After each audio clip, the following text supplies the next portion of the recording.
He looked Batman dead in the face and said, "You created me." And the crazy part? He wasn't even wrong.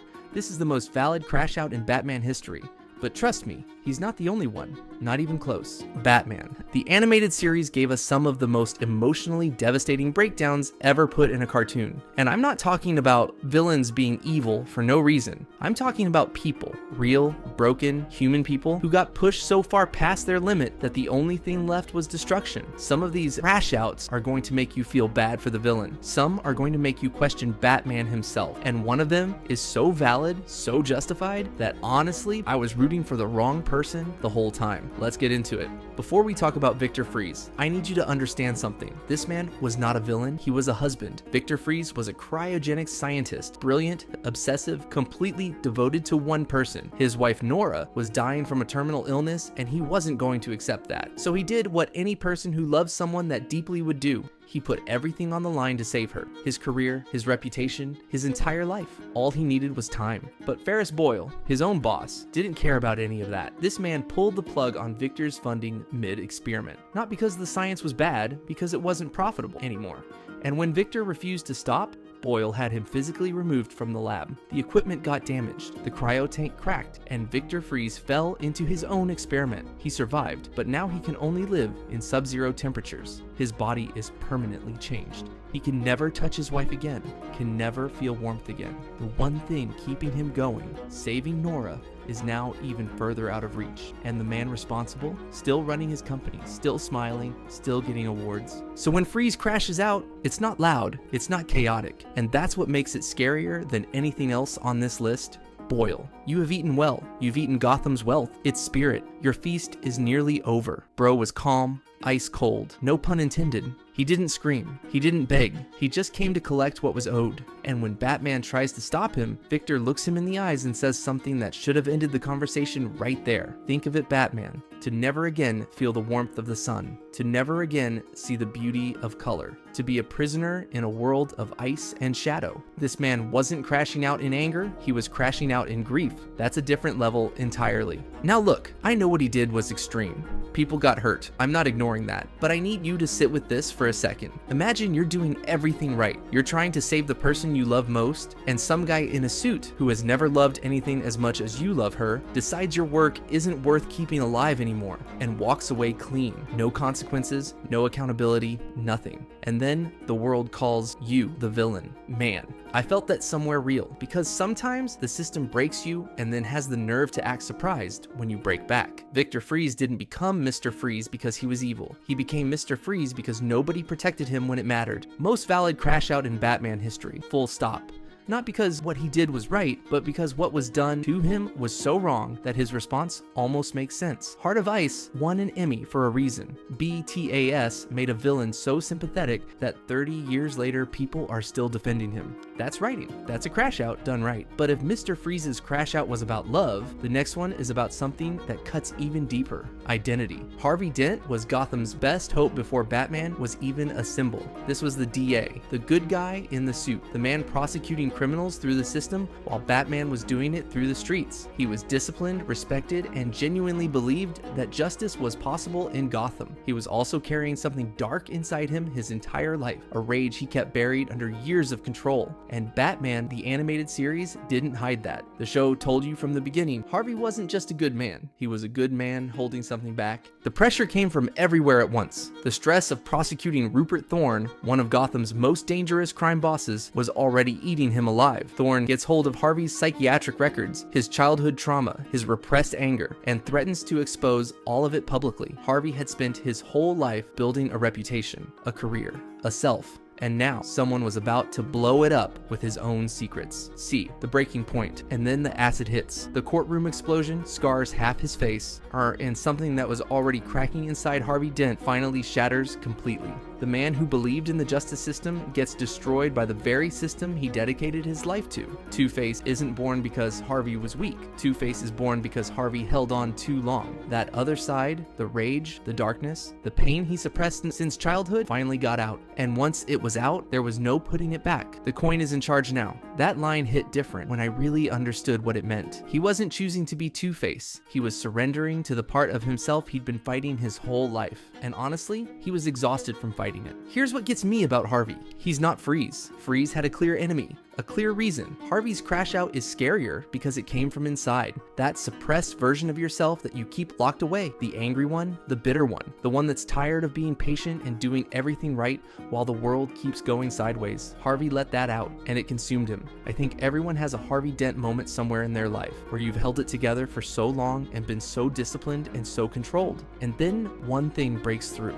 And suddenly, you don't recognize yourself. The difference is, most of us don't have acid and a coin. Most of us just say something we regret at dinner. Valid? Deeply valid. But this is the crash out that should scare you. Not because of what Harvey did, but because of how human the reason was. The world broke Harvey Dent, and the world barely even noticed. Now, both of those crash outs came from pain that was done to them. But what about a crash out that starts with the person doing everything right and still getting nothing back? That's where this next one lives. Yeah, we're going there, because the biggest crash out in the Batman series history isn't from a villain, it's from Bruce Wayne himself. And I know what you're thinking, Batman doesn't crash out. Batman is control. Batman is the discipline. But that's exactly the problem. Bruce Wayne watched his parents die in front of him when he was 8 years old. 8.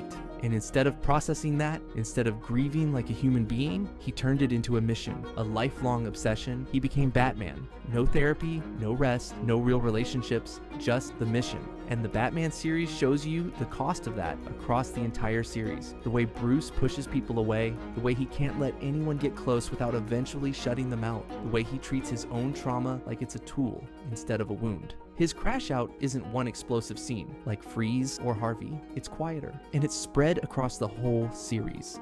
It's the moment he tells Dick Grayson he works alone after everything they built. It's the way he treats Alfred, the one person who genuinely loves him, like a butler instead of a father. It's the episode where he comes face to face with something that could actually give him peace, and he walks away from it because he doesn't know who he is without the pain. Batman crashed out the night his parents died, and he never came back from it. He just built a really expensive cave around his crash out and called it a purpose. This one actually messed me up when I sat with it, because how many people do you know who turned your biggest wound into your whole identity? Who built everything around the thing that hurt you most? Because at least then the pain had a reason. Bruce Wayne is the most valid crash out on this list because he's the one nobody saw coming. The villain crash outs are obvious. The hero's is invisible. And invisible wounds are always the deepest. The most quietly valid crash out in the entire show. Because Batman didn't just crash out once. He crashes out every single night, puts on the suit, goes back out there, and calls it justice. When really, some part of it has always been grief.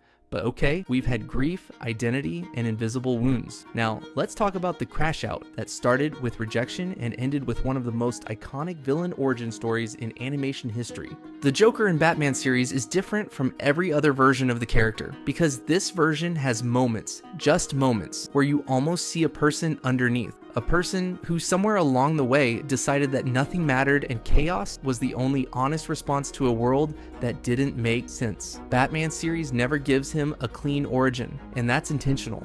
Because the Joker's whole thing is that his past is whatever he wants it to be. But across the series, you see what he actually runs on. It's not money, it's not power, it's not even Batman. It's the need to be the most interesting thing in the room, the need to matter, to be seen, to make people react. Take that away from him. Ignore him, outshine him, make him irrelevant, and the mask slips completely. The moment the Joker genuinely crashes out is when someone ordinary, a nobody, stands up to him. Charlie Collin, regular man, snapped at the Joker in traffic one day and spent years running from the consequences. But when Charlie finally turns it around, when he calls the Joker's bluff and takes the power back, you see something real flash across the Joker's face. Confusion, then fury. Because the one thing the Joker cannot handle is being the least dangerous person in a conversation. Here's why this crash out is not valid though. Because the Joker chose this. Every single day, he wakes up and chooses chaos over everything else. Freeze didn't have a choice. Harvey's darkness was something he was born with and tried to fight. Bruce's pain was handed to him at 8 years old.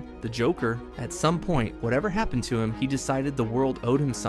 And when it didn't pay up, he decided to burn it down instead of rebuild himself. That's not a crash out, that's a lifestyle. Not valid, fascinating, iconic, one of the greatest animated villains ever created, but not valid. Because at some point, you have to stop letting what happened to you be the reason you happen to other people. Okay, real talk for a second. The Batman series was airing in 1992 for kids, Saturday morning cartoons, and they gave us Mr. Freeze's grief, Harvey Dent's repressed rage, and Batman's invisible trauma, all before most of us could even read properly. I genuinely think this show shaped how a whole generation processes emotion without anyone realizing it. Anyway, one more, and this one might be the most underrated crash out in the entire series. Matt Hagen was an actor, a genuinely talented one. Before everything fell apart, this man had a career, a face people recognized, and something he was actually good at, becoming someone else. The tragedy of Matt Hagen is that his entire identity was always built around performance, around becoming whoever the scene required, which means when his real face was taken from him, he had nothing left to lose. Roland Daggett offered him a cream that would restore his disfigured face temporarily, but it was addictive, and Daggett used that addiction to control him, forcing him to do jobs, take risks, and compromise everything just to keep getting the formula. Matt Hagen wasn't just physically disfigured, he was trapped, owned, reduced from an artist to an errand boy by a man who saw his desperation as a business opportunity. And then Daggett's men force-feed him an overdose of the formula, and Clayface is born. What makes this crash out devastating is the scene where he shapeshifts into his old self, just to remember what he looked like. He stands there, looking like Matt Hagen again, and then it melts away,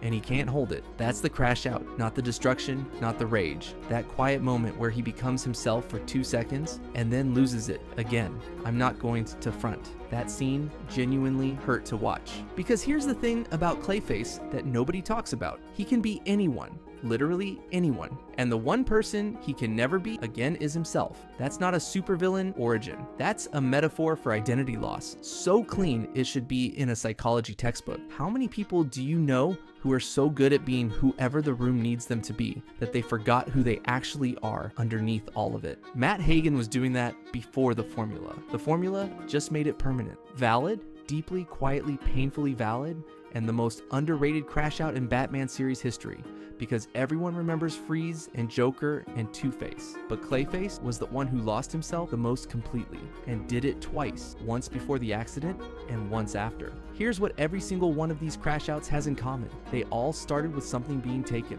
Freeze lost his wife, Harvey lost his face, Bruce lost his parents, the Joker lost whatever it was, and Matt Hagen lost himself. The Batman series understood something that most cartoons never bothered with, that the scariest thing isn't a villain with a plan, it's a person with a reason. And the line between crashing out and becoming something permanent, something you can't walk back from, is thinner than most of us want to admit. Victor Freeze had every reason. Harvey Dent had every reason. Even Bruce Wayne had every reason. The difference between them and the Joker is that somewhere, even in the darkest moment, 3 of them still had something they were fighting for. Once you lose that, once the crash out stops being about protecting something and starts being about destroying everything, that's when you stop being a person the story is about and start being the reason someone else's story gets told. Which one hit different for you? Drop it in the comments, and if you think I missed a crash out that should have been on this list, tell me who, because the next video might already be about them.